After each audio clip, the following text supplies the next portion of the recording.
안녕하세요. 재테크하는 회계사입니다. 얼마 전에 저축으로만 서울 아파트를 사려면 무려 86.4년이 걸린다는 통계가 나왔습니다.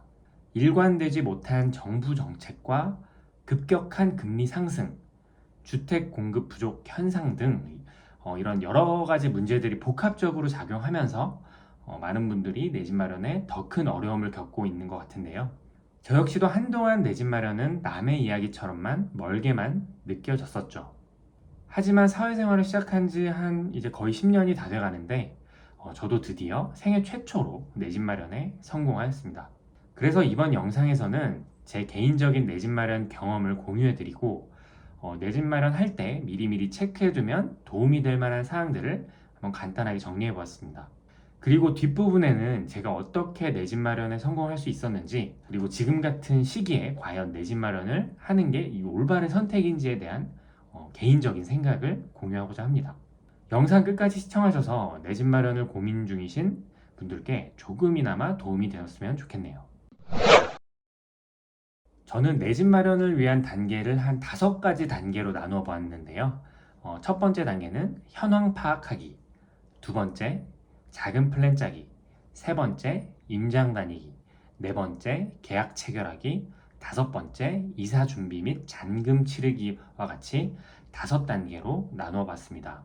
내 집 마련을 위한 첫 번째 단계는 우선 현재 자신이 처한 상황을 객관적으로 파악해보고 주택을 지금 매수하는 게 과연 최선인지 한번 심사숙고해 보는 것입니다. 이거는 사람마다 각자 처한 상황이 너무나 다양하기 때문에 이 부분은 본인이 객관적으로 잘 파악해야만 하는데요. 먼저 제 개인적인 상황을 말씀드리면 당장 전세 만기를 한 5개월 정도 앞두고 있는 상황이었습니다. 신혼집을 그 직주 근접 한 30분 거리 있는 곳에서 시작했는데 어쩌다 보니 저랑 와이프 모두 직장을 옮기는 바람에 통근 시간이 1시간 내외로 길어져서 피로도가 계속 이제 쌓여가는 상황이었죠. 그뿐만 아니라 좀 결혼 4년 차였던 저희 부부는 2세 준비도 이제 고려하고 있었는데요. 그동안 이 맞벌이를 하면서 재테크를 좀 나름 열심히 했던 터라 대출을 받으면 적당한 가격의 실거주를 위한 주택 매수를 고려해 볼 수 있는 상황이었습니다. 이런 상황에서 미리 체크해 두었던 아파트들의 급매물들이 조금씩 보이기 시작했고요. 이게 바로 내 집 마련을 결심하게 된 결정적인 계기가 되었습니다. 저는 내 집 마련을 결심하고 나서부터는 전세 그 만기 계약 기간이 4개월 남기는 했지만 빠르게 전세 집주인에게 이사 예정 통보를 하면서 새로운 전세 세입자를 구하도록 했습니다.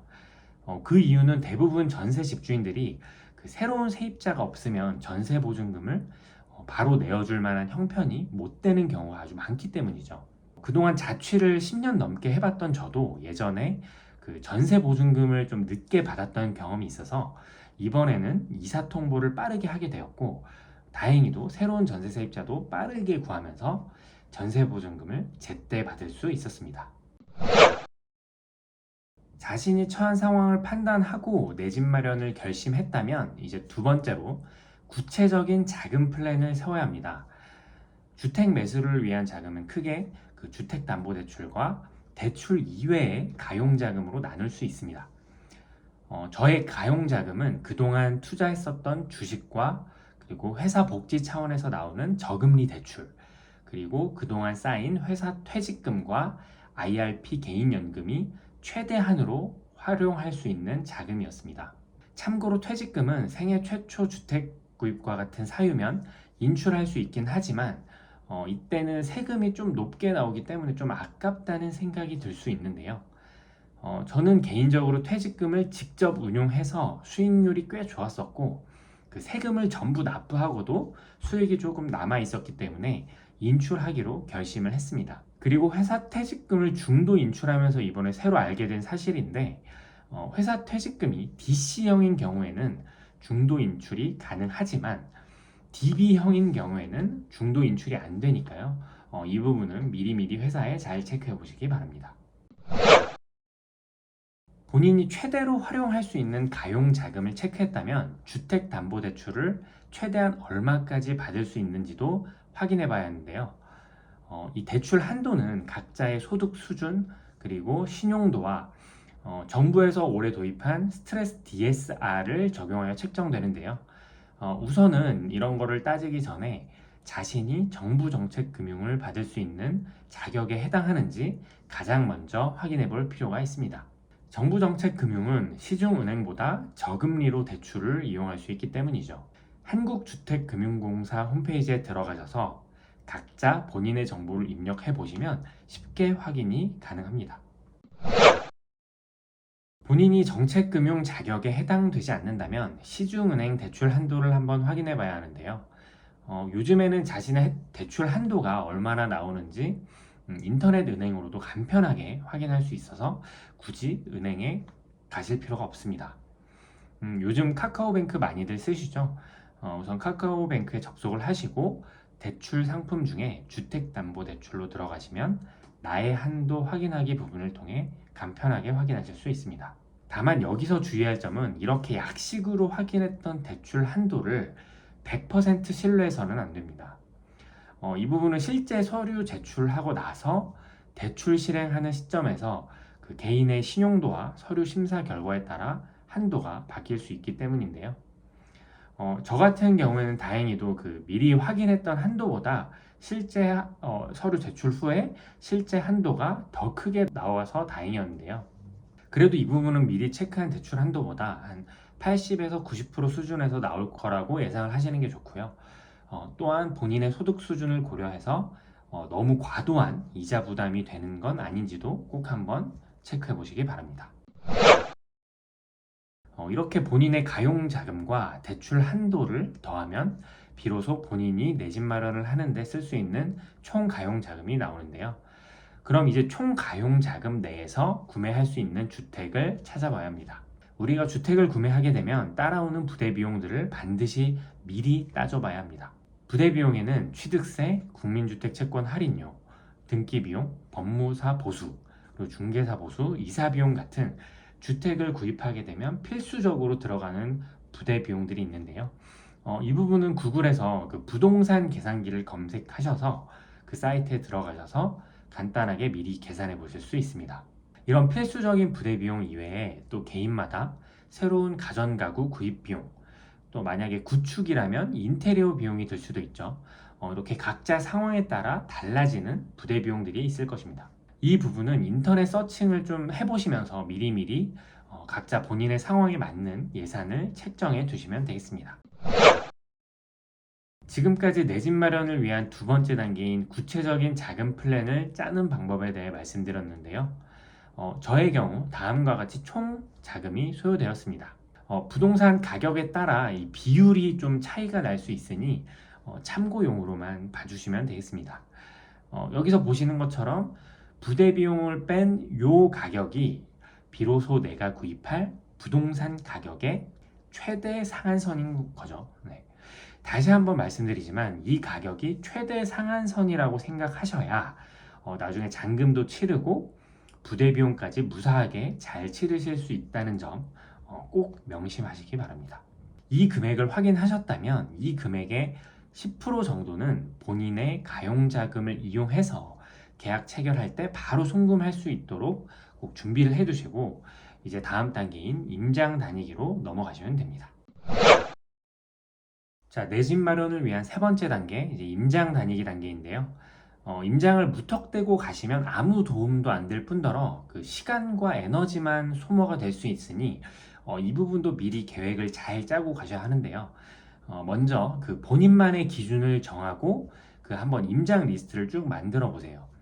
그 부동산을 볼 때 보통 입지, 상품, 가격 이 세 가지를 모두 고려해야 한다고 하죠.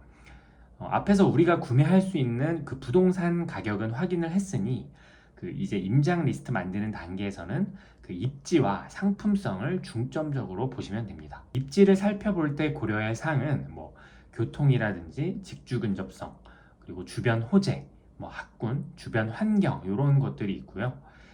저 같은 경우에는 그 대중교통 한 3, 40분 이내에 그 직주 근접성과 그리고 주변 호재, 그리고 주변 환경에 따른 투자 가치에 좀 무게를 두고 좀 보았고요. 그리고 아직 저희 부부는 아이가 없어서 학구는 전혀 신경을 쓰지 않았습니다. 아이를 낳더라도 당장 뭐 학교를 다니는 건 아니잖아요. 그리고 상품성 같은 경우에는 그 준공된 지 얼마나 됐는지, 그리고 복도식인지 계단식인지, 그리고 몇 세대로 되어 있고, 그 단지 내 편의시설은 어떤 게 있는지 이런 것들을 보시면 되는데요. 저는 그 다른 거는 다 제쳐두고 300세대 이상인 단지만 보았습니다. 그 이유는 그 300세대 이상인 단지에는 대부분 어린이집이 단지 내에 있기 때문이죠.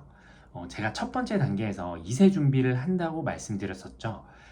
이렇게 먼저 자신이 처한 상황을 잘 판단해보고 고민해봤기 때문에 저만의 기준이 또 이렇게 자연스럽게 만들어지기도 하더라고요. 그러니까 여러분들도 어떤 부분이 본인의 그 처한 상황에서 그 중요한지를 곰곰이 잘 생각해 보시기 바랍니다. 본인만의 기준에 따라 임장 리스트를 만드셨다면 이제 임장을 한번 직접 가봐야 하는데요. 무턱대고 또 임장을 가시면 또 시간과 에너지만 소모되고 뭐 남는 게 하나도 없을 수 있습니다. 그래서 임장 가기 전에는 그 주택과 관련된 스터디를 좀 예습을 좀 미리 꼭 하고 가시는 게 좋습니다. 뭐 예습은 뭐 별건 없고요. 요즘 뭐 호갱노노 어플이나 좀 뭐 부동산 스터디 네이버 카페 같은 곳에서 한번 뭐 검색을 해보시고 그 최근 실거래가 추이는 어떤지, 그리고 현재 매물이 좀 얼마나 나와 있는지, 그리고 뭐 실거주 후기들 이런 것들은 좀 어떤지, 그리고 주변 호재가 어떤 게 있는지 등은 좀 예습을 좀 꼭 하고 가면 좋습니다. 그리고 나서 이제 임장을 딱 갔을 때 그 예습한 것을 토대로 좀 그 중개사분들이나 그 집주인분들에게 그 질문도 뭐 이것저것 많이 해보시고요. 그리고 이거는 가능하다면 좀 집을 볼 때 양해를 먼저 구하고 사진 촬영을 해두는 것도 그 임장을 다녀와서 그 기억을 떠올리기에 좋습니다. 그리고 한 번 임장을 갈 때 그 부동산 중개소에 사전 예약을 해서 그 주변에 두세 군데를 한 번에 가는 것도 좀 시간도 아끼고 좀 체력도 아낄 수 있어서 좋더라고요. 네, 우리 시간과 체력은 소중하잖아요.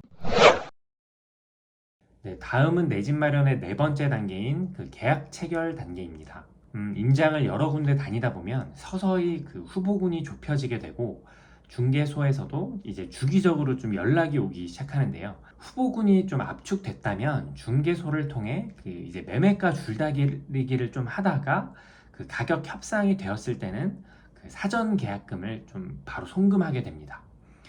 제가 이번에 또 느낀 것은 매매가 줄다리기 또한 상당히 중요하다는 것이었죠.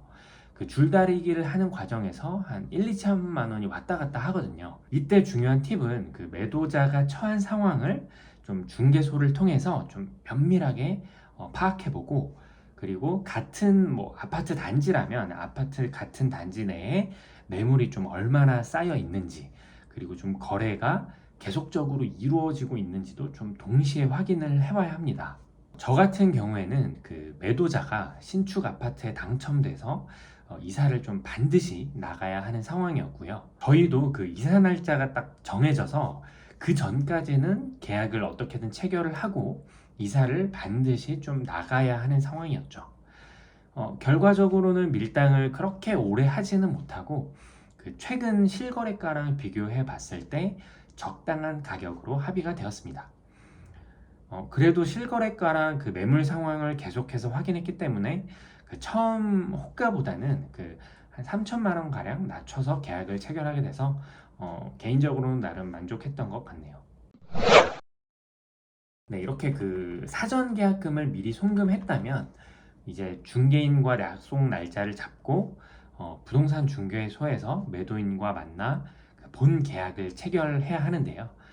계약 체결 도장 찍기 전에 가능하다면 그 최종적으로 부동산의 상태를 마지막으로 한 번 더 확인하시는 것을 추천드립니다. 이때 꼼꼼하게 집안 구석구석을 좀 사진 촬영이나 뭐 비디오 촬영도 하시고 혹시 있을지 모를 하자가 있는지도 한 번 더 꼼꼼하게 체크해 보시는 것이 좋습니다. 계약 그 도장 찍기 전에 혹시라도 큰 하자가 딱 발견되게 되면 매매가 조정이 조금이라도 더 이루어질 수 있기 때문인데요. 이렇게 최종 확인 결과 큰 하자가 없다면 중도금, 잔금 스케줄을 조정하고 이제 계약서에 도장을 찍으면 되는데요.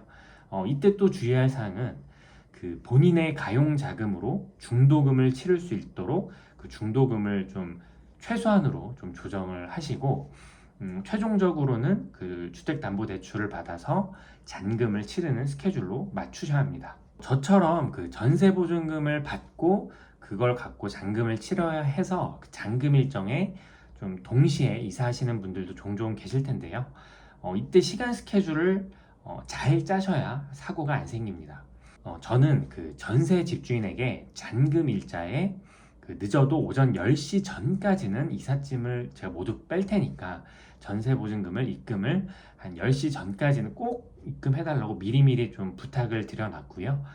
잔금 스케줄도 그 전세 보증금 수령 시간보다는 그 넉넉하게 2시간쯤 뒤로 밀어서 좀 안전하게 마지막 잔금을 치를 수 있게 시간 조정을 좀 여유롭게 했습니다.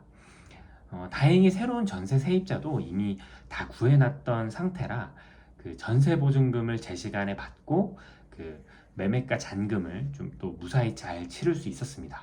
이렇게 최종적으로 중도금, 잔금 스케줄을 합의한 뒤에 중개소에서 계약서 도장을 찍고 계약 체결을 마무리하시면 됩니다. 드디어 내 집 마련의 마지막 단계인 그 이사 준비 및 잔금 치르기 단계입니다. 부동산 매매 계약을 체결한 이후에는 매매 계약서와 함께 대출 서류를 하루빨리 접수해야 하는데요. 왜냐하면 대출 심사에 좀 수일이 소요되기 때문이죠. 저는 이번에 카카오뱅크 주택담보대출을 받았는데요. 그 이유는 그 은행에 방문할 필요 없이 서류 접수가 가능해서 제 시간을 좀 아낄 수 있었고요. 무엇보다 시중은행 담보대출 금리 중에 좀 제일 저렴하더라고요. 초기 인터넷 은행 시장 좀 선점을 하기 위해서 시중 최저 금리로 좀 공격적인 마케팅을 하는 것이 아닌가 하는 생각이 들었습니다. 그리고 혹시 카카오뱅크 주택담보대출을 이용하시려는 분들을 위해서 팁을 하나 드리자면 그 대출 신청 접수 1일 한도량이 있어서 꼭 선착순으로 접수를 해야 하는데요. 점심시간에 점심 먹으러 가기 전에 좀 빠르게 신청하면 되겠지라고 생각하면 큰 오산입니다. 이게 아침 6시부터 접수를 받기 시작하는데 그 오픈하자마자 재빨리 신청을 하셔야 겨우겨우 접수가 되실 겁니다. 카카오뱅크 이용하실 분들은 이 부분 꼭 참고하셔서 늦지 않게 신청하시기 바랍니다. 대출 신청을 잘 마무리하셨다면 이제 이사 나갈 준비를 하시면 되는데요. 이사 견적을 좀 미리 알아보고 그리고 스케줄 잡아두고 필요 없는 물건들 미리미리 좀 버리기 등 이런 것들이 있겠네요. 그리고 이사 준비를 하다 보면 잔금 치르는 날이 어느덧 다가오게 됩니다. 제 잔금일에는 그 카카오뱅크에서 선임해준 법무사가 중개소로 그 직접 찾아와서 서류 검토와 함께 그리고 잔금 그리고 취득세 납부 등기 절차 등을 좀 도와줬습니다. 저는 개인적으로 이렇게 카카오뱅크에서 직접 법무사를 선임해서 좀 배정해 준 것이 뭐 안 그래도 신경 써야 할 게 되게 많은데 오히려 좀 편해서 좋더라고요. 이렇게 대출 신청을 하면 카카오뱅크에서 그 배정한 법무사가 미리 연락이 와서 잔금 당일에 해야 할 것들을 미리미리 알려주니까요. 궁금한 게 있으시면 물어보시면서 준비하시면 됩니다. 그리고 추가로 그 매매가 잔금일 전까지 그 고액 이체 한도를 최대한으로 세팅을 해 두시면 그 잔금 이체할 때 상당히 편리합니다. 제가 앞에서 언급드렸듯이 그 잔금 치르는 당일에는 뭐 이사도 해야 되고 전세 보증금도 받아야 하고 또 마지막으로 잔금도 치르고 해야 해서 이 정신없는 하루가 될 텐데요. 그 하루 정신 바짝 차리고 미리미리 좀 준비를 잘 하신다면 큰 사고 없이 내 집 마련을 마무리하실 수 있으실 겁니다. 네, 지금까지 내 집 마련 후기를 그 단계별로 좀 소개해 드렸습니다. 내 집 마련을 결심을 하고 나서 자금 플랜을 짜는 것부터 그 임장 다니고 그리고 대출 신청하고 좀 인테리어까지 좀 신경 쓸 게 너무나도 많았던 저의 그 지난 5개월간의 여정을 좀 한 번에 알려드리려다 보니 좀 내용이 다소 길어진 듯 한데요. 제가 결국엔 뭐 내 집 마련에 성공할 수 있었던 이유를 좀 곰곰이 생각해 보면 첫 번째로 그 결혼을 했던 점과 그리고 두 번째는 좀 이런 시장 상황이었던 것 같습니다. 먼저 결혼을 하고 와이프와 함께 좀 맞벌이를 하면서 서로 좀 재테크를 열심히 했기 때문에 그 가용자금이 어느 정도 좀 생길 수 있었던 것 같고요. 그리고 좀 고금리로 촉발된 부동산 시장의 상황이 제가 좀 계속 모니터링 하던 주택 가격에까지 좀 영향을 미치게 되면서 제가 원하던 가격과 좀 어느 정도 맞아떨어졌기 때문에 과감하게 내 집 마련을 할 수 있었던 것 같습니다. 제가 계약을 체결하는 올해 초까지만 하더라도 뭐 폭락장의 초입이 아니냐는 여론이 꽤 많이 있었는데요. 전문가들의 그런 의견들은 그 부동산 시장 전체를 좀 거시적인 관점에서 보는 거라서 결국에는 본인이 원하는 주택의 실거래가를 계속해서 이제 모니터링 하면서 지금 가격이면 괜찮은 것 같은데 라는 느낌을 받아야 하는 것 같습니다. 좀 최근에는 또 이제 주택 가격이 좀 다시 좀 상승 전환한 거 아니냐라는 좀 뉴스가 많이 나오는 것 같은데요. 이런 좀 뉴스 헤드라인에 너무 일희일비할 필요는 절대 없고요. 그 평소 본인이 원하는 주택 가격의 동향을 좀 면밀하게 살펴보고 꾸준하게 공부하시면서 내 집 마련의 기회를 모두 잡으시기 바랍니다. 그럼 지금까지 영상 시청해 주셔서 감사드리고요. 컨텐츠가 좋았다면 좋아요, 구독 부탁드립니다. 궁금한 점 있으시면 댓글 남겨주시고요. 저는 다음에 더 좋은 컨텐츠로 찾아뵙겠습니다. 감사합니다.